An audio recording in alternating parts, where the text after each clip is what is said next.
नमस्कार, स्वागत है आपका ईटी नाउ स्वदेश पर। मैं हूं आपके साथ पूजा त्रिपाठी और आप देख रहे हैं योर स्टॉक्स। और इस शो में हम बात करेंगे, आपके सवालों की को शामिल करेंगे। और ऐसे में अगर आपके भी कुछ सवाल हैं तो वो आप हमसे पूछ सकते हैं। सवाल पूछने का तरीका बेहद ही आसान है। आप हमें फ़ोन कर सकते हैं, हमें अपने सवाल व्हाट्सएप कीजिए। और इसके अलावा सोशल मीडिया हैंडल पर भी हम मौजूद हैं, ट्विटर, फेसबुक और इंस्टाग्राम के जरिए अपने सवाल हमें पूछ सकते हैं। तो चलिए शो की शुरुआत करते हैं और सबसे पहले बाजार पर एक नज़र डाल लेते हैं। और आज हम देख रहे हैं कि आज भी निफ्टी में शुरुआत काफ़ी अच्छी हुई थी। 19,500 के ऊपर के लेवल्स यहां पर आज निफ्टी में देखने को मिले, लेकिन ऊपरी स्तरों से बीच मार्केट थोड़ा नीचे आया। अभी इस वक्त देखेंगे तो काफ़ी सपाट कारोबार यहां पर देखने को मिल रहा है। करीब 45 अंक ऊपर है निफ्टी। सेंसेक्स में भी सपाट कारोबार ही हो रहा है। 140 अंकों के लगभग तेजी वहां पर देखने को मिल रही है। बैंक निफ्टी भी 70 अंकों की मजबूती के साथ बैंक निफ्टी इस वक्त ट्रेड कर रहा है। तो काफ़ी स्टेबल है आज बाजार। और निफ्टी में चढ़ने वाले शेयरों पर अगर हम नजर डालेंगे तो आज भी आईटी शेयर्स ऊपर हैं। लगातार 2 दिनों से यहां पर तेजी बनी हुई है। आज भी एचसीएल टेक करीब 2% ऊपर, हिंडाल्को में 2% की तेजी है। इन्फोसिस के नतीजे पर नजर रहेगी और वहां पर 2% की मजबूती। टेक महिंद्रा, आयशर, ये सभी स्टॉक्स आज मजबूती के साथ कारोबार कर रहे हैं। वहीं गिरने वाले शेयरों की अगर बात करें तो कमजोरी है एचडीएफसी लाइफ में करीब 1.5% की। Power grid, Apollo hospital, NTPC और एक्सिस बैंक भी हल्की कमजोरी के साथ ये सभी शेयर कारोबार कर रहे हैं। तो आज भी हम देख रहे हैं कि आईटी स्टॉक्स में अच्छी स्ट्रेंथ है। रियल्टी शेयरों में भी आज शानदार तेजी हम देख रहे हैं। और इसके अलावा कमजोरी अगर देखें तो पावर, एनर्जी पैक और इंफ्रा में आज वीकनेस देखने को मिल रही है। लेकिन मिड कैप और स्मॉल कैप इंडेक्स में शानदार मोमेंटम है। अगर मिड कैप इंडेक्स की बात करेंगे तो वहां पर करीब 0.5% की मजबूती है और स्मॉल कैप में भी करीब 0.5% से ज्यादा की तेजी इस वक्त देखने को मिल रही है। तो वहां पर खबरों के चलते, नतीजों के चलते काफी शानदार एक्शन देखने को मिल रहा है। एडवांस डिक्लाइन रेशियो भी देखेंगे तो मार्केट ब्रेथ इस वक्त पॉजिटिव ही नजर आ रही है। हर एक गिरने वाले शेयर के सामने लगभग 3 स्टॉक्स ऐसे हैं जो कि हरे निशान में कारोबार कर रहे हैं। तो यह है ओवरऑल सेटअप बाजार का। इस वक्त एक स्टेबल कारोबार हो रहा है मार्केट में। अब यहाँ से रणनीति क्या अपनाएं ये बार समझ लेते हैं। और सबसे पहले एक्सपर्ट को हमारे साथ शामिल करते हैं। हमारे साथ विघ्नहारा इन्वेस्टमेंट के सुमित मूलचंदानी और ब्लू ओशन स्ट्रैटेजिक एडवाइजर के आशीष महेश्वरी जुड़ चुके हैं। आप दोनों का ही बहुत बहुत स्वागत है शो पर। सुमित, बाजार पर सबसे पहले आपकी राय लेंगे। इस वक्त काफ़ी शांत, काफ़ी स्टेबल है मार्केट अगर देखें तो यहाँ से अगर किसी को ट्रेड लेना हो तो क्या इंडेक्स में ट्रेड करने की राय देंगे या फिर स्टॉक स्पेसिफिक ही रहें? हाय, गुड मॉर्निंग टू ऑल। तो देखिए, आज का दिन नहीं बल्कि हम यूं बोलेंगे कि अगर आप डेली बेसिस पे देखेंगे तो पिछले 3-4 दिन से एक रेंज बाउंड मार्केट बना हुआ है। No doubt it is a traders carnival, क्योंकि जो इंट्राडे प्लेयर्स हैं उनके लिए तो काफी अच्छा खेलने का मौका है। लेकिन अगर कोई पोजिशनल एक लेवल्स को जब ध्यान में रखता है तो 19,300 ये अभी भी हमारे लिए एक बहुत इंपॉर्टेंट सपोर्ट है। तो जब तक मार्केट में 19,300 नहीं टूटता ऑन द क्लोजिंग बेसिस, तब तक आप बाय ऑन डिप्स की रणनीति रखें। लेकिन अभी भी आप देखिए तो मार्केट ने एक छोटा सा करेक्शन दिखा के इंट्राडे बेसिस पे अभी भी अपसाइड में है। तो 19,512 जो आज का भी आप हाई देखिए स्पॉट लेवल पे क्रॉस करेगा तो मुझे लगता है कहीं ना कहीं 19,600 और 650 ये 2 लेवल के लिए मार्केट जा सकता है। इसी तरह से बैंक निफ्टी की अगर बात करें तो थोड़ी सी वीकनेस है। आप ट्रेंड लाइन अगर ड्रॉ करेंगे on the hourly time frame तो बिल्कुल एक डाउनवर्ड स्लोपिंग है। और इंपॉर्टेंट सपोर्ट जो है वो है 44,600 स्पॉट लेवल। तो 44,600 के नीचे ही मैं यहाँ पे बियरिश व्यू अपना एंटेक बनाना चाहूंगा। है तो ये है व्यू निफ्टी और बैंक निफ्टी पर दोनों के लिए। फिलहाल ओवरऑल मोमेंटम पॉजिटिव ही नजर आ रहा है। जब तक अहम सपोर्ट लेवल के नीचे नहीं जाता तब तक यहाँ पर बिकवाली की व्यू तो नहीं है, लेकिन ओवरऑल ट्रेंड मार्केट का पॉजिटिव ही नजर आ रहा है निफ्टी और बैंक निफ्टी दोनों के लिए। चलिए अब आगे बढ़ते हैं और अब सवाल जवाब का सिलसिला शुरू करेंगे। और हमारे साथ पहले दर्शक भी जुड़ चुके हैं, केरल से जुड़े हैं हमारे साथ मनोज दास जी। मनोज जी नमस्कार, किस स्टॉक पर सवाल है आपका, पूछिए।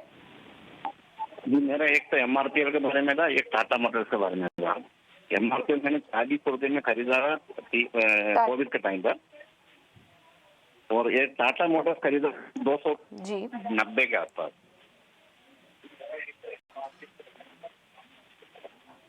ओके, और ये कब लिया था आपने? ये दोनों वो कोविड के टाइम पर ही लिया था, 3 साल हो गया। ओके, चलिए लॉन्ग टर्म निवेशक हैं आप और उसका फायदा भी आपको मिल रहा है। टाटा मोटर्स 290 अब 600 पे पहुंच रहा है, 600 के ऊपर कारोबार कर रहा है अपने कह सकते हैं हाइस के आसपास, और एमआरपीएल में भी आपको अच्छा गेन हो रहा है। टाटा मोटर्स का शेयर इनके पास 290 का। तो चलिए दोनों स्टॉक में अच्छा गेन है, लॉन्ग टर्म निवेशक हैं सुमित, तो क्या सजेस्ट करेंगे, अभी भी दोनों स्टॉक में बने रहें या फिर कुछ मुनाफा बुक करने की राय देंगे यहाँ पर? देखिए, सबसे पहले तो एमआरपीएल की बात करें तो जो परचेज एंट्री रेट है वो है 40 का। अब 40 वाला स्टॉक जो था, एक बार ये जून 22 में 130 के करीबन भी स्टॉक होके आया, उसके बाद एक डाउनवर्ड चैनल स्टार्ट हो गया और लो ने बनाया था अगेन द 48। तो हमेशा एक सजेशन रहता है कि जब आपका कोई भी स्टॉक में जब आप एंट्री ले रहे हैं तो 2 गुना या फिर 3 गुना जब आपका रेट पहुंच जाता है तो आप पार्शियल बुकिंग का ध्यान रखें। पार्शियल बुकिंग में क्या होता है कि आपकी जो इन्वेस्टमेंट होती है वो एटलीस्ट बाहर आ जाती है। तो काफी टाइम अगर वो स्टॉक में कोई भी नेगेटिव न्यूज की वजह से अगर स्टॉक डाउन आता है तो आपका नीचे खरीदी फिर से आप कर सकते हैं और अपना बाइंग अपॉर्चुनिटी उसको स्ट्रॉन्ग बना सकते हैं। तो यहाँ पे भी यही सिनारियो हुआ था, लेकिन अगर करंट इसका स्ट्रक्चर देखें तो काफी अच्छा है। पिछले वीक ही स्टॉक ने अपना 76 का रेजिस्टेंस जो था वो क्रॉस किया था और अब ये एक यू बॉटम बनाने की तैयारी है। तो यू बॉटम बनाने के लिए इसका पहला टारगेट रहेगा 120 का और दूसरा टारगेट रहेगा इनका न्यू हाई की तरफ जो करीबन रहेगा 150। तो करंट सिनारियो के हिसाब से आप बिल्कुल यहाँ पे बने रहे। अगर एक स्टॉप लॉस की तरह किसी को देखना हो तो 76 will be the stop loss. दूसरा आपने बताया टाटा पावर, सॉरी आप मुझे टाटा पावर में सिर्फ एंट्री रेट बता पाएंगे फिर से? नहीं, टाटा मोटर्स है उनके पास, टाटा मोटर्स उन्होंने 290 पर लिया हुआ था।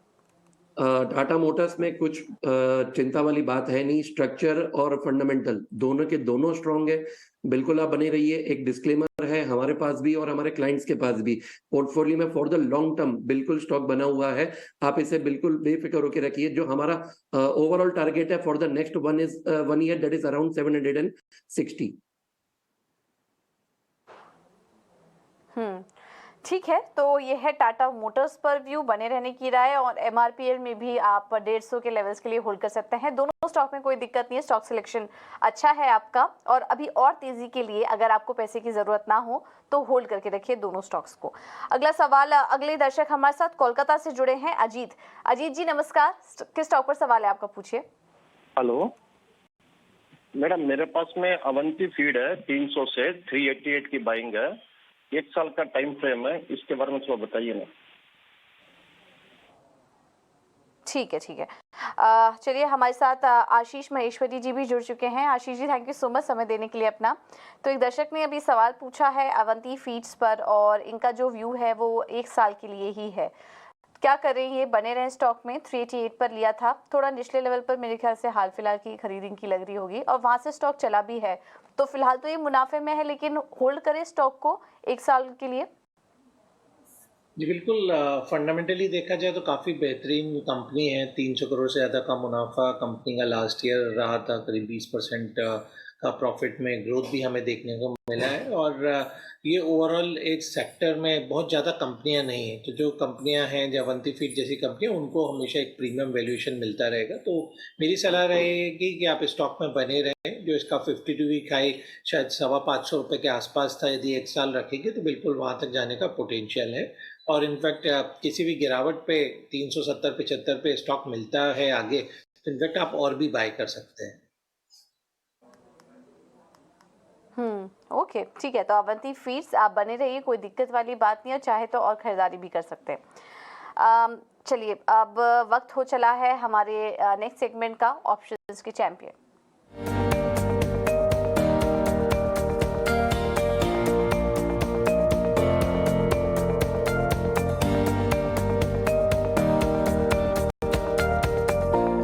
और रोज इस सेगमेंट में हम आपके लिए लेकर आते हैं बेहतरीन स्ट्रैटेजी, जिससे कि ऑप्शन के जरिए आपको यहाँ पर कमाई होती है। और हमेशा की तरह हमारे साथ विनय रजानी जी जुड़ चुके हैं। विनय थैंक यू सो मच समय देने के लिए। आज रणनीति क्या होगी? जी गुड मॉर्निंग। तो हम देख रहे हैं कि आज आईटी सेक्टर ने बहुत अच्छा परफॉर्म किया है और जब से टीसीएस के रिजल्ट्स आए हैं उसके बाद आईटी जो सेक्टर में जो आउट परफॉर्मेंस है वो वापस से शुरू हो गया है। तो ट्रैक्शन बढ़ रहा है, मोमेंटम बढ़ रहा है और आईटी सेक्टर एक अच्छा ट्रेंड बन रहा है। आगे आने वाले दिनों में भी परफॉर्मेंस अच्छा रहेगा ऐसी एक्सपेक्टेशन है। तो टीसीएस का जो स्ट्रक्चर है वो काफी पॉजिटिव लग रहा है और जो higher top higher bottom formation है और काफी कन्विंसिंग सेटअप लग रहा है। एक typical inverted head and shoulder pattern का भी ब्रेकआउट आता हुआ दिख रहा है। तो मुझे लग रहा है कि ये एक रिजल्ट्स की अनसर्टेनिटी भी खत्म हो चुकी है और कंपनी के मैनेजमेंट ने आने वाले दिनों में जो आउटलुक दिया है वो पॉजिटिव लग रहा है और जो ऑर्डर बुक की साइज है वो भी बढ़ रही है। तो फंडामेंटली और टेक्निकली दोनों लिहाज से एक पॉजिटिव लग रहा है। तो इसके चलते मैं टीसीएस में एक जुलाई मंथ के लिए, जुलाई सीरीज के लिए एक bull call spread strategy suggest करूंगा, जिसमें आपको टीसीएस का जुलाई मंथ का 3380 का कॉल लेना है जो करीबन 38 के आसपास है और आपको साइमल्टेनियसली टीसीएस का जुलाई सीरीज का 3440 का कॉल बेचना है जिसका प्रीमियम करीबन 17 रुपया है। तो बेसिकली इसमें जो मैक्सिमम प्रॉफिट रहेगा वो 6700 के करीबन रहेगा और मैक्सिमम लॉस पॉसिबल है 3750 के करीबन। और इसका जो रिस्क रिवॉर्ड रेशियो है 1:1.8 है जो काफी कन्विंसिंग है। और आपका जो मार्जिन है, एस्टिमेटेड मार्जिन, वो 20,600 रुपये एक स्ट्रेटेजी के लिए लगेगा। तो ओवरऑल जो स्ट्रक्चर है उसके चलते लग रहा है कि जुलाई मंथ में टीसीएस का परफॉर्मेंस अच्छा रह सकता है, आईटी सेक्टर का परफॉर्मेंस यहाँ से सुधर सकता है। उसके चलते मैं टीसीएस में बुल कॉल स्प्रेड की स्ट्रेटेजी सजेस्ट करता हूँ फॉर द जुलाई सीरीज।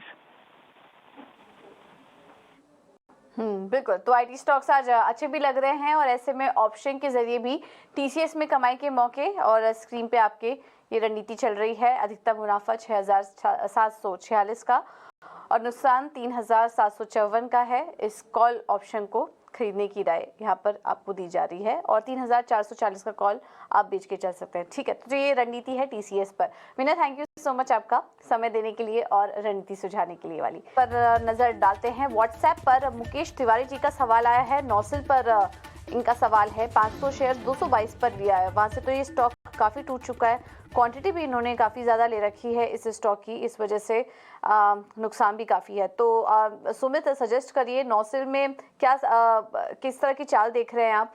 ज़्यादा इसमें कुछ एक्शन तो दिखाई नहीं देता है, बट और तेज़ी के लिए बने रहना चाहिए या फिर कोई और स्टॉक इन्हें सुझाएंगे आप? जी देखिए, यहाँ पे एक बहुत ही इम्पोर्टेंट सपोर्ट है 200 का, और लेकिन आप देखेंगे तो काफी टाइम से स्टॉक अपने 200 मूविंग एवरेज के नीचे ही ट्रेड कर रहा है। तो एज ऑफ नाउ तो मुझे भी ज्यादा स्कोप नहीं लग रहा कि स्टॉक ज्यादा ऊपर जाएगा।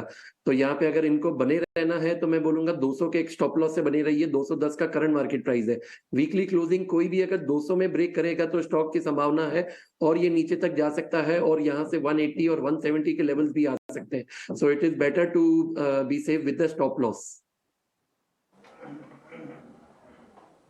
ठीक है, तो बने रहिए लेकिन स्टॉप लॉस के साथ, जिससे और ज़्यादा नुकसान ना आपको हो यहाँ पर। अब अगला सवाल ले लेते हैं और अहमदाबाद से मिलन जी हमारे साथ जुड़ रहे हैं फोन लाइन पर। मिलन जी नमस्कार, अपना सवाल पूछिए। मैडम हाँ नमस्कार। हाँ मेरे पास इरकॉन इंटरनेशनल के 1850 शेयर है 45 रुपीज़ के एवरेज में। तो अभी लॉन्ग टर्म के लिए देखना चाहता हूँ मैं।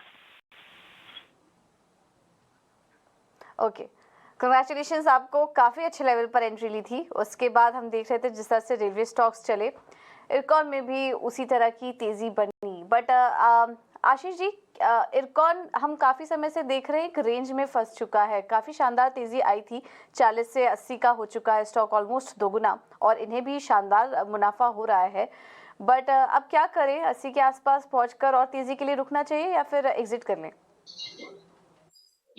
मेरी सलाह एग्जिट करने की रहेगी, क्योंकि आपको ऑलरेडी काफ़ी अच्छा मुनाफा बन रहा है स्टॉक में, और मैं बिल्कुल आपकी बात से सहमत हूँ। स्टॉक एक नैरो रेंज में काफ़ी समय से अटका हुआ है, क्योंकि थोड़ा सा जो एक मोमेंटम जो स्टॉक में रेलवे स्टॉक्स में बनना हुआ था पिछले क्वार्टर में, वो थोड़ा सा बैक सीट लिया है, क्योंकि अब दूसरे सेक्टर के दूसरे स्टॉक चल रहे हैं। फिर भी यदि आपको इस सेक्टर में ही रहना है और आपको लंबी अवधि का नजरिया है तो मुझे लगता है टेक्समैको रेल जो इसी प्राइस के आसपास ही कोट कर रहा है 80 रुपए के आसपास, वहां निवेश करेंगे तो मुझे लगता है कि आपको इरकॉन से बेटर रिटर्न मिल जाएंगे। और मेरा लक्ष्य अगले 1 साल के लिए स्टॉक का करीब 120 रुपए का रहेगा। तो टेक्समैको रेल में बाय की सलाह, इरकॉन में आप मुनाफा बुक कर सकते हैं।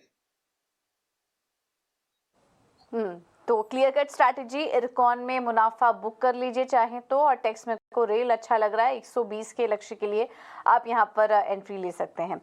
अब आगे बढ़ेंगे और हमें व्हाट्सएप पर सवाल आया है बेंगलुरु से सुरेश जी का। इनके पास साइंट है 20 शेयर्स 1451 पर लिया हुआ था। हाल फिलहाल में ये एक आईपीओ के चलते फोकस में भी था, बट इनसे बात नहीं हो पाई कितना समय ये और दे सकते हैं। फिलहाल तो इनको हल्का नुकसान हो रहा है स्टॉक में। सुमित क्या सजेस्ट करेंगे? बहुत ही नॉमिनल नुकसान में है ये, करीब 375 के आसपास का। तो अभी साइंट में आपको कुछ बड़ी तेजी दिख रही है इस वक्त, क्योंकि हम देख रहे हैं कि आईटी स्टॉक्स चल रहे हैं बट साइंट में वैसा कुछ मोमेंटम नजर नहीं आ रहा है। हम तो देख रहे हैं मिड कैप स्टॉक्स भी अच्छा कुछ चल रहे हैं, लेकिन यहाँ पर इतना कुछ मोमेंटम नजर नहीं आ रहा है। तो अभी क्या करें साइंट में? जी, देखिए कंपेयरिंग अगर दूसरे स्टॉक आप देखेंगे तो ये पहले ही इसका बहुत अच्छा रनअप आ चुका है। आप डेली बेसिस में भी देखिए स्टॉक ने पिछले नवंबर से लेके 700 से लेके अभी तक 1500 का एक रन दे चुके हैं। तो stock is almost giving the 70 to 80% return. बिल्कुल यहाँ पे एक छोटा सा कंसोलिडेशन फेज है, लेकिन सजेशन यही रहेगा कि आप यहाँ पे बने रहिए। 50 डे मूविंग एवरेज एक छोटा सा शॉर्ट टर्म आपका स्टॉप लॉस रहेगा, दैट इज अराउंड 1380। लेकिन बाय ऑन डिप्स की रहेगी। मुझे लगता है कि स्टॉक में अभी भी बुल रन है, आप यहाँ पे बने रहिए। अगर यहाँ पे इसका जो रेजिस्टेंस है जो है करीबन 1530 का, तो 1530 के ऊपर स्टॉक 1800 तक की भी लेवल जा सकता है, जो अगले 3 से 6 महीने में नजरिया है हमारा। तो बने रहिए स्टॉक में अगले 3 से 6 महीने के लिए। 1500 के पार गया तो 1800 तक के लेवल्स भी स्टॉक में फिलहाल दिखाई दे रहा है। अभी थोड़ा कंसोलिडेशन फेस में है, लेकिन आप तेजी के लिए स्टॉक में अभी भी बने रह सकते हैं। ऑलराइट, सेगमेंट लेकर आएंगे रॉकेट शेयर, जिसमें कि हम आपको बताएंगे कि उन स्टॉक्स पर नजर रखिए जिसमें कि रॉकेट सी तेजी आने वाले समय में देखने को मिल सकती है, और वहां पर आप ढूंढ सकते हैं कमाई के मौके। हमारे साथ कुछ ही देर में एक्सपर्ट्स भी शामिल होंगे जो कि आपको उन स्टॉक्स पर राय देंगे। लेकिन एक बार बाजार पर नजर डालें तो अब हम देख रहे हैं कि आईटी स्टॉक्स में जो तेजी का मोमेंटम है वो बना हुआ है, और मार्केट इस वक्त सपाट ही है, लेकिन आईटी स्टॉक से काफी अच्छा कंट्रीब्यूशन इस वक्त देखने को मिल रहा है। इन्फोसिस अब आ चुका है 2% ऊपर। टेक महिंद्रा में भी आज अच्छी तेजी है। और अगर निफ्टी पर नजर डालेंगे तो जो टॉप 10 तेजी वाले शेयर्स हैं उसमें स्टार्टिंग के 5-6 शेयर्स तो आईटी के ही नजर आ रहे हैं। Tech Mahindra, Infosys, HCL Tech, TCS और एलटीआई माइंट्री भी अब ऊपर आ चुका है। तो आईटी स्टॉक से काफ़ी अच्छा सपोर्ट मिल रहा है। निफ्टी अब ऑलमोस्ट आ चुका है 50 अंक ऊपर। तो बाजार में तेजी का मोमेंटम बना हुआ है, लेकिन ऐसे में किन स्टॉक्स पर आपको नज़र रखनी चाहिए फंडामेंटल लिहाज से, इस पर पेश है हमारा ये खास सेगमेंट रॉकेट शेयर।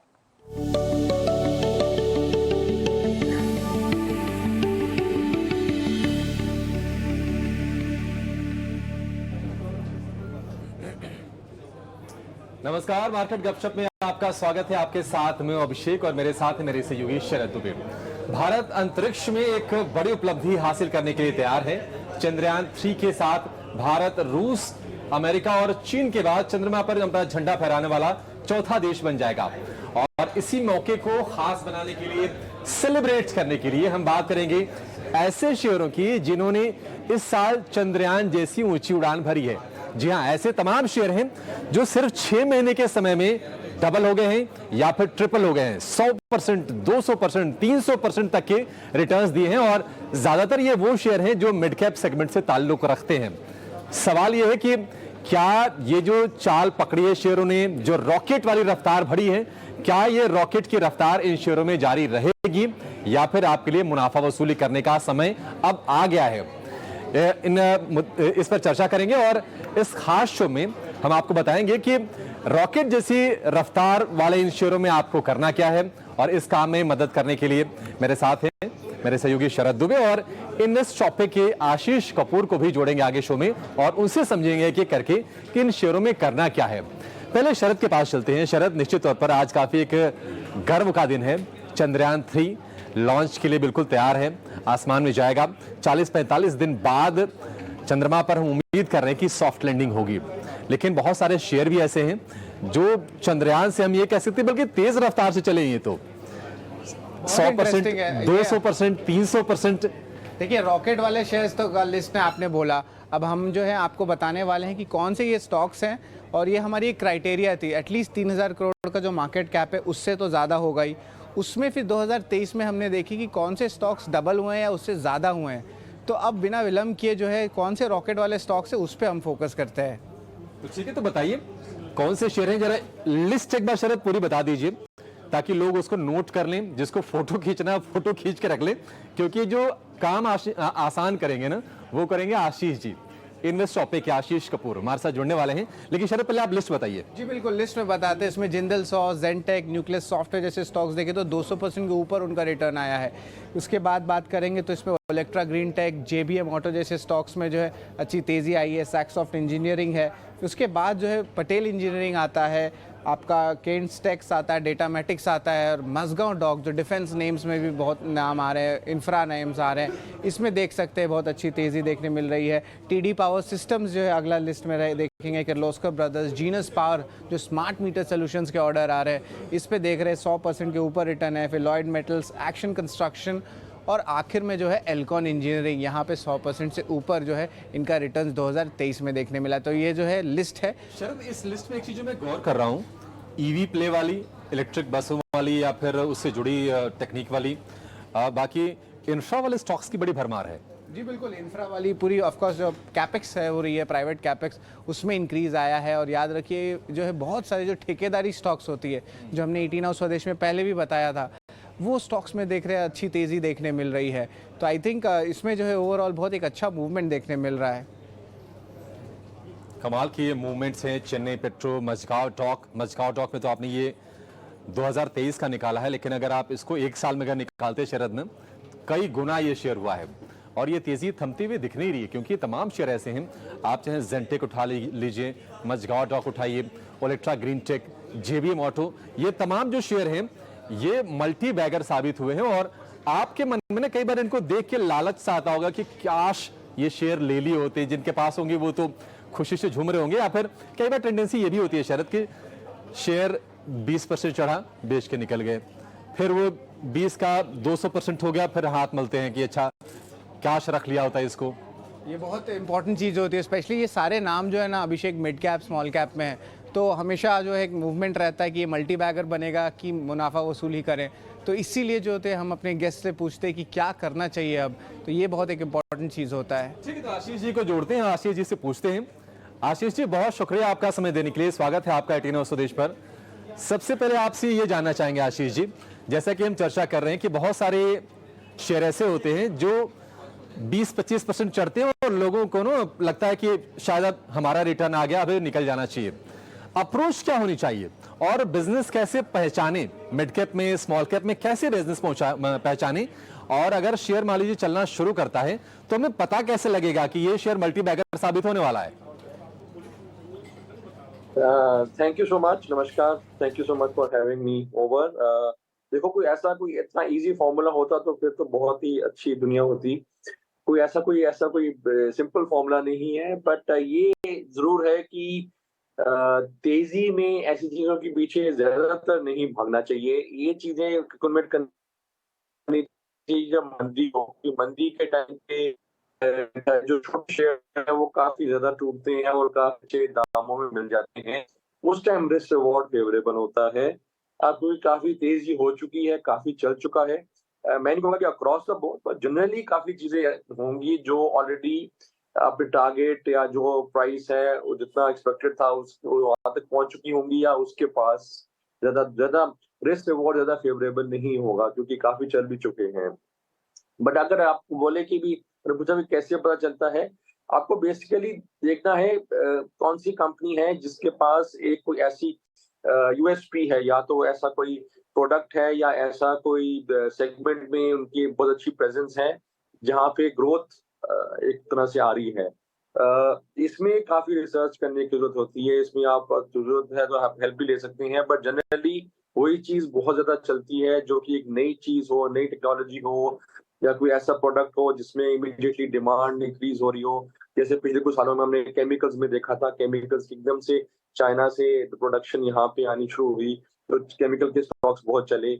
ऐसे ही हम देखते हैं ऑटो एंसिलरी में कई ऐसे कोई प्रोडक्ट्स होते हैं जो कि जिनमें इमीडिएट डिमांड आ जाती है, इलेक्ट्रिक व्हीकल से जो जुड़े हुए, या जब कुछ साल पहले सेंसर्स आए थे, तो सेंसर से जुड़े हुए जो कंपनीज थी उनमें बहुत अच्छी ग्रोथ हुई। अब उनमें हमें देखते हैं कौन सी कंपनी है जिनके पास प्रोडक्ट अच्छा है, टेक्नोलॉजी अच्छी है, एक लीडरशिप पोजीशन है, और जिनकी मैनेजमेंट को एक्सेप्ट किया जाता है मार्केट में। मैनेजमेंट कोई ऐसे खराब प्रैक्टिसेस नहीं करते जिससे कि शेयर होल्डर का इंटरेस्ट खराब हो। तो ये सब चीजें देखनी होती है कि क्या प्रोडक्ट है, क्या उसमें कंपनी के पास टेक्नोलॉजी है, या कोई ऐसा डिस्ट्रीब्यूशन या कोई और स्ट्रेंथ है, और उसके बाद फिर मैनेजमेंट का क्या रवैया रहा है इन्वेस्टर्स की तरफ। कई चीज का बहुत सारी चीजें अच्छी होती है कंपनी में, पर मैनेजमेंट कभी ठीक नहीं होता, वो या तो मनी सेफनिंग क्या हिस्ट्री होती है, या कभी भी डिविडेंड नहीं दिया होता, तो उसमें भी एक तरह दूर रहना है। तो ये सब चीजें देखनी होती है। और जहां तक प्रॉफिट बुकिंग का सवाल है, देखो आप ये देख के चलो कि जहां पे भी आपका रिटर्न अच्छा आ रहा है, आपको एक बार रिव्यू करना है कि आप इतनी जो वैल्यूएशन होगी कंपनी में, उतनी ग्रोथ है कंपनी में आगे। और अगर कोई उसमें आशंका हो या ऐसा लगे कि शायद इतना ना ग्रो कर पाए, तो डेफिनेटली पार्शियल प्रॉफिट बुकिंग, अगर if not whole, partial profit booking तो हमेशा ही कर लेनी चाहिए, ताकि आपका जो मुनाफा है वो एक तरह से सिक्योर हो जाए। और उसके बाद आप वॉच करते रहिए, देखते रहिए, अगर तो क्वार्टर पर क्वार्टर अभी भी और ग्रोथ आ रही है और इंडस्ट्री एक्सपेंड कर रही है तो उसको राइड करिए। अन्यथा इसमें जल्दी अगर लग रहा है कि इतना से मेच्योर हो रहा है या प्रॉफिट ग्रोथ नहीं हो रहा, तो बहुत जल्दी मुनाफा लेना चाहिए। इस छोटे और मिड कैप स्टॉक्स में आपकी जो रिसर्च है और आपका जो मॉनिटरिंग है वो बहुत चौकन्ने तरीके से करना पड़ता है, क्योंकि इनमें कई ऐसी चीजें होती हैं जो तेजी में चलती हैं और उसके बाद फिर जब मंदी आती है तो फिर वो या तो कभी भी दोबारा नहीं चलती, या बहुत सालों बाद दोबारा आता है रिटर्न आपका। तो इसलिए चौकन्ना रहना बहुत जरूरी है इन चीजों में। रिटर्न भी बहुत अच्छे आते हैं मिड कैप में और ऐसे टर्न अराउंड स्टोरीज में, पर चौकन्ना रहना भी बहुत जरूरी है। ऐसे बहुत एग्जांपल्स हैं जहाँ पे इन्वेस्टर्स फंसे हुए हैं बुल मार्केट में, पिछले बुल मार्केट में, और फिर या पिछले से पिछले बुल मार्केट में जो सारे इंफ्रा के स्टॉक्स थे 2005 से 2008, उनमें कितने ऐसे स्टॉक्स थे जो बहुत चले थे। पुंज लॉयड है, जेपी एसोसिएट्स हैं, जो उसके बाद कभी चले ही नहीं। और उससे टाइम रियल एस्टेट का भी बूम होता था, तो शेयर्स जैसे यूनिटेक थे, शेयर्स थे, ऐसे कितने और एग्जांपल्स हैं कि जो वहां पे अगर इन्वेस्टर नहीं निकल पाया या पार्शियल या फुल प्रॉफिट बुकिंग नहीं किया, तो फिर उसके अभी तक वही 100 दे अटके हुए हैं। तो इसलिए केयरफुल रहना बहुत जरूरी है, आपको मॉनिटर करना पड़ता है। और इमीडिएटली अगर लगे किसी वजह पे लगे कि भी स्टॉक समझ नहीं आ रही या वो प्रॉब्लम जल्दी ठीक है, तो मॉनिटर करना बड़ा जरूरी है और बाजार में अलर्ट रहना, और खास तौर से हाई बीटा स्टॉक्स, जिन मिड कैप स्टॉक्स को हम हाई बीटा कहते हैं या फिर स्मॉल कैप स्टॉक्स को, उनमें थोड़ी सावधानी बरतनी भी जरूरी है। रिटर्न अच्छे लगते हैं, लेकिन कई बार जब हाथ जलते हैं शरद में तो उतना दर्द भी होता है, तो ये फॉर्मूला अपनाना चाहिए। चलिए शुरुआत कर देखिए करके शेयरों की। जेनटेक से शुरुआत करेंगे क्योंकि ये ड्रोन सेगमेंट की कंपनी है आशीष जी, और हाल फिलहाल कंपनी को बड़े ऑर्डर भी मिले हैं, एक्सपोर्ट ऑर्डर भी इनकी मजबूत है, ठीक ठाक है। जेनटेक के बारे में जरा व्यू दीजिए, क्योंकि ये शेयर काफ़ी चला हुआ है और आउटलुक मजबूत है, कंपनी के पास ऑर्डर बुक काफ़ी अच्छी है, रक्षा मंत्रालय से भी ऑर्डर मिला है, हाल फिलहाल शेयर चल भी रहा है। जेनटेक में क्या व्यू होना चाहिए, क्या ये शेयर अभी चलेगी, आपको स्ट्रेंथ दिख रहा है इसमें? देखिए मेरे मुताबिक ये अभी बिल्कुल ठीक है, बहुत ही अच्छा परफॉर्मेंस रहा है शेयर का, और जिन्होंने ले लिया है नीचे दामों में, उनके लिए तो बहुत ही अच्छा रन अप हुआ है। पर मैं समझूंगा कि इस रन अप के बावजूद कंपनी के फंडामेंटल्स बहुत स्ट्रांग है, और मैं समझूंगा कि इसको अभी भी आप होल्ड कर सकते हैं, क्योंकि इसमें अभी भी और दम है। कंपनी काफी अच्छा कर रही है, जैसे हमने बिल्कुल ठीक बताया कि रक्षा क्षेत्र से भी इनको ऑर्डर्स मिल रहे हैं। कंपनी का परफॉर्मेंस काफी अच्छा है, और मेरे मुताबिक अभी इसमें और दम है, और इमीडिएटली 650 का टारगेट भी है, जहां तक मेरे मुताबिक कंपनी को जाना चाहिए। और एक लॉन्ग टर्म नजरिए से मेरे मुताबिक अभी भी इसमें स्ट्रेंथ बहुत है, तो इसमें कोई जल्दबाजी ना करें। अगर आपने नीचे दामों में दिया हुआ है तो आप इसको होल्ड कर सकते हैं और राइड कर सकते हैं इस कंपनी। जी बिल्कुल आशीष जी, और JBM ऑटो का बात चल रही है, फिर आपके ओलेक्ट्रा ग्रीनटेक की बात चल रही है, तो यहाँ पे जो है हमने देखा है कि बहुत अच्छी ऑर्डर्स देखने मिल रही है। फेम की जो स्कीम होती है उसमें जो है अच्छे बड़े ऑर्डर्स देखने मिल रहे हैं बसेस को लेके, और स्टॉक्स में भी बहुत अच्छी एक रैली आई है, ऑर्डर बुक जो है एलिवेटेड लेवल्स पे है। तो इस पे इन दोनों स्टॉक्स पे जो है आपका क्या व्यू रहेगा सर? देखिए JBM ऑटो दोनों एक ही इंडस्ट्री में है, बट मेरे मुताबिक JBM ऑटो में रन अप बहुत हो चुका है, और मेरे मुताबिक आज भी चला हुआ है काफी अच्छा। और मेरे मुताबिक यहाँ पे आपको मुनाफा लेना चाहिए, क्योंकि बहुत ज्यादा, हालांकि सब कुछ मैं मानता हूँ कि बहुत आगे ऑर्डर्स आ रहे हैं, बट JBM ऑटो का रन अप और इसका वैल्यूएशन काफी एक्सपेंसिव दिख रहा है। तो यहाँ पे मैं कहूंगा कि आपको मुनाफा पूरा पूरा लेना चाहिए, इसमें से आप निकल जाए। और आज बड़ा अच्छा दिन भी, आज भी चला 11% का 12% और चला हुआ है।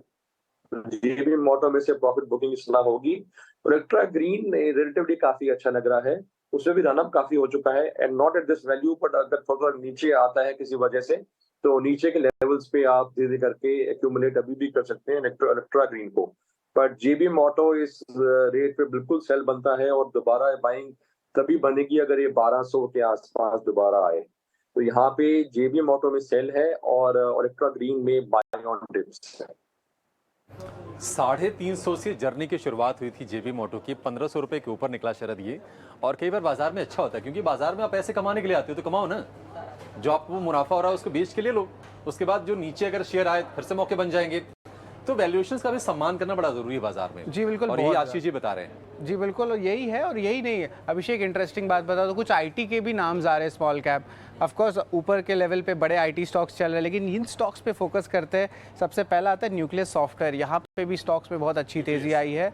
और इसमें अभिषेक कॉन्ट्रैक्ट प्राइसेस की जो रिवीजन हुई है, अब ये जो बड़े ऑर्डर डील मिल रहे हैं। और दूसरा न्यूज़ फ्लो सैकसॉफ्ट का है, जहाँ पे जो AI रिलेटेड की जो बातचीत चल रही है बाजार में, उसको लेके उनके इंक्वायरीज बढ़ रही है। हालांकि ऑर्डर्स वो स्टार्ट नहीं किए, पर बाजार उसको फैक्टर इन करने लगा है, और लार्ज ऑर्डर विन्स आ रहे। तो इन दोनों स्टॉक्स पे जो है क्या व्यू रहेगा सर? आशीष सर, आपका ज़रा बताएंगे सैकसॉफ्ट इंजीनियरिंग का और न्यूक्लियस सॉफ्टवेयर का।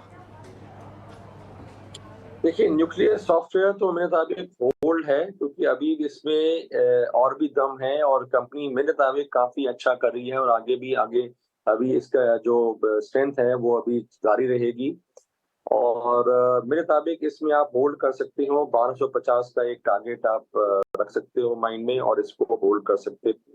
जहां तक सैकसॉफ्ट का सवाल है, मेरे मुताबिक इसमें रनअप काफी हो चुका है, कंपनी एक्सपेंसिव दिख रही है, और इसमें मैं कहूंगा कि आप मुनाफा ले लें, और वेट करें, अगर नीचे का भी आए तो दोबारा ले सकते हैं। पर अभी at this present this thing Saksoft में मैं प्रॉफिट बुकिंग सलाह दूंगा। न्यूक्लियस सॉफ्टवेयर आप होल्ड कर सकते हैं। ठीक है, सैकसॉफ्ट पर ये व्यू सेल करने की सलाह है, बढ़िया है। जहां जहां मुनाफा हो रहा है, जहां लगता है कि अब शेयर चल चुके, आगे थोड़े खतरे हैं, वहां पर प्रॉफिट टेकिंग कर लेनी, ये बेहतर रणनीति है। लेकिन शरद, जो आप चर्चा कर रहे थे कि ठेकेदारे वाली जो स्टॉक्स हैं, जी बिल्कुल, जिसमें कि एक्शन कंस्ट्रक्शन का नाम ले सकते हैं, सांघवी मूवर्स भी चला हुआ है, सेम सेगमेंट की कंपनी शायद दोनों ही हैं। जी बिल्कुल, एक्शन कंस्ट्रक्शन आशीष जी, क्योंकि सरकार की तरफ से काफी लंबा चौड़ा कैपेक्स है, इंफ्रा पर जोर है, और प्री इलेक्शन ईयर भी है ये। आपको लगता है कि इसमें जो तेजी हो गई है, अभी तेजी और जारी रहेगी, या फिर इसमें भी सेम रणनीति अपनाए कि प्रॉफिट जहां अच्छा हो रहा है उस प्रॉफिट को वसूल लें?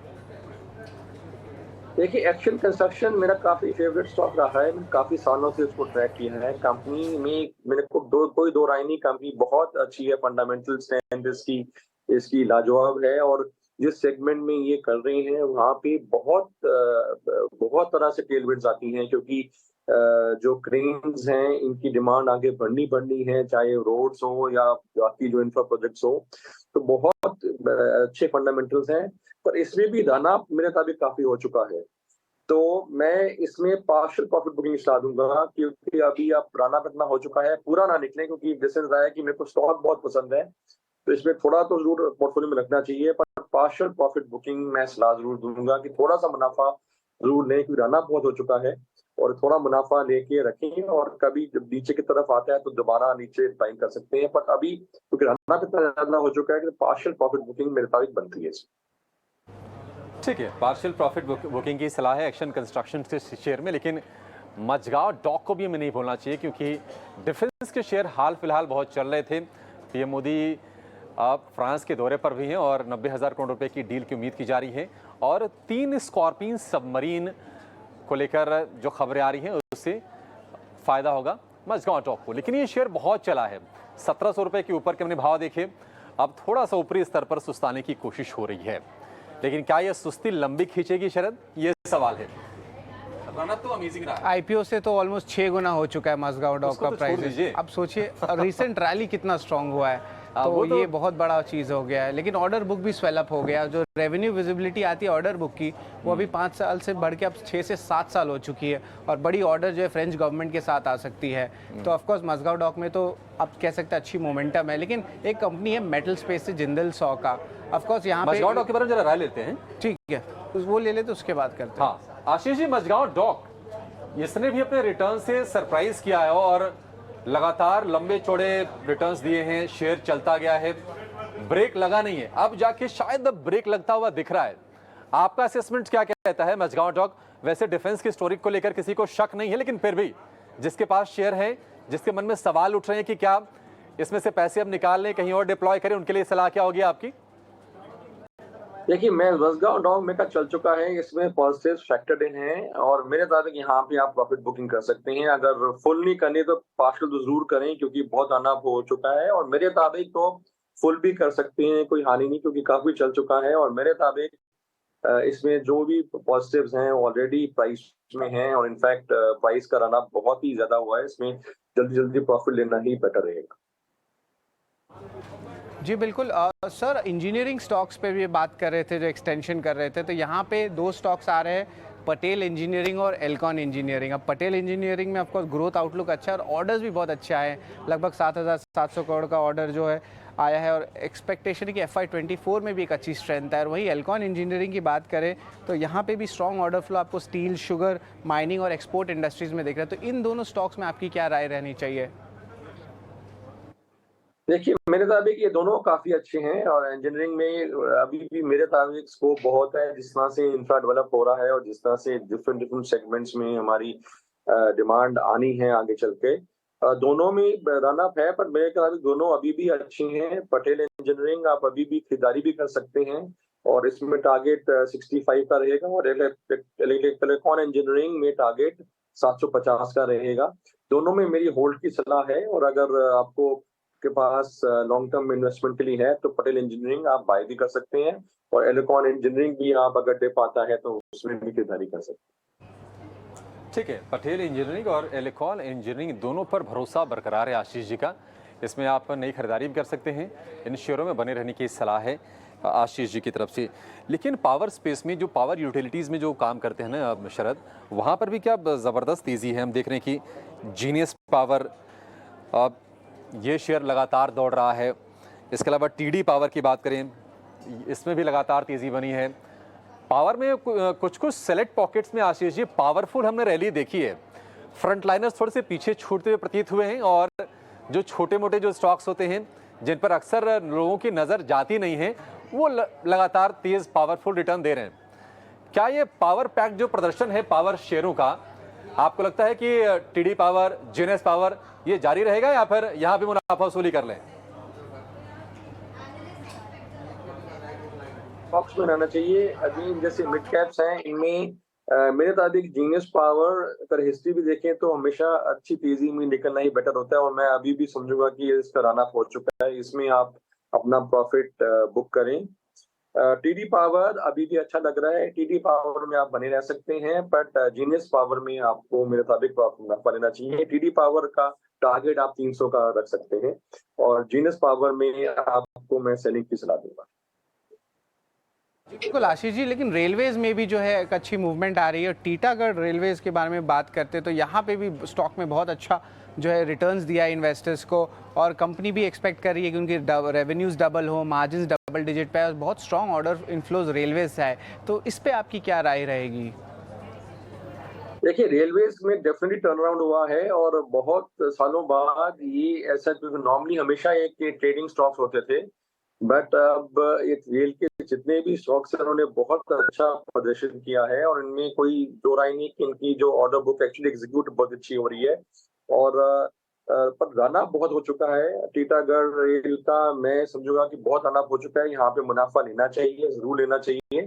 हालांकि मैं ये मानता हूँ कि प्रोजेक्ट इनके बहुत अच्छे चल रहे हैं, बहुत अच्छी ऑर्डर बुक आ रही है और बट मेरे मुताबिक कंपनियां भी और अंदर आ रही हैं इस बिजनेस में और कई छोटी कंपनीज के भी ऑर्डर्स मिल रही हैं। मेरे मुताबिक यहाँ से टीटागढ़ रेल में प्रॉफिट लेना चाहिए, एक बार तो जरूर प्रॉफिट पूरा लेना चाहिए और वेट करना चाहिए। अगर डिक्लाइन आता है तो दोबारा कभी खरीदारी कर सकते हैं, पर इस रेट पे तो डेफिनेटली आपको मुनाफा लेके जाना चाहिए इस शेयर में। ठीक है, टीटागढ़ में मुनाफा वसूली कर लीजिए, ये बढ़िया रणनीति होगी। दो और शेयर आशीष जी जो आपके मैं नज़र में लाना चाहूँगा, एक तो है केन्स टेक्नोलॉजीज़ और दूसरा शेयर है चेन्नई पेट्रो।